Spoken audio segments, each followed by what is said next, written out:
আসসালামু আলাইকুম সবাইকে। আশা করি আপনারা সবাই ভালো আছেন। আজকে আমি কথা বলবো এমন একটি নাটক নিয়ে যার গল্প আমাদের চারপাশের বাস্তবতার সাথে মিলে যায়, চেনা অচেনা।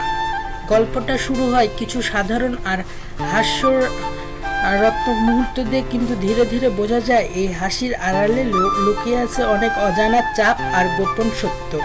একটা পরিবারে কিছু সম্পর্ক আর কিছু লুকানো উদ্দেশ্য, এই তিনটা জিনিসই ঘিরে এগিয়ে যায় কাহিনী।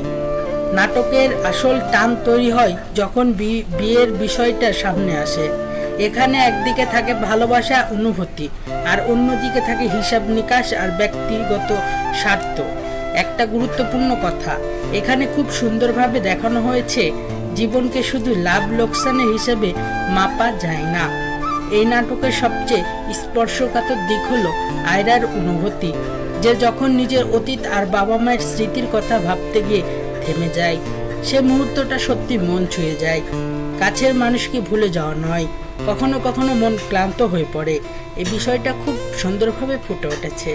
শেষের দিকে আমরা দেখি পরিবারের ভালোবাসার, বিশেষ করে দাদির স্নেহ আর যত্ন, যা পুরো গল্পটাকে অন্যরকম উষ্ণতা দেয়।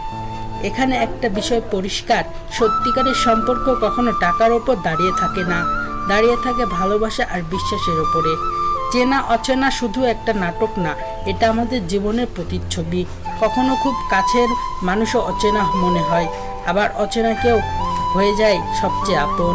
ভিডিওটি যদি আপনাদের ভালো লেগে থাকে তাহলে অবশ্যই লাইক করবেন, আর এমন আরও গল্প পেতে আমাদের চ্যানেলটি সাবস্ক্রাইব করতে ভুলবেন না। ধন্যবাদ সবাইকে। দেখা হচ্ছে পরবর্তী ভিডিওতে। ততক্ষণ পর্যন্ত ভালো থাকবেন, সুস্থ থাকবেন। আল্লাহ হাফেজ।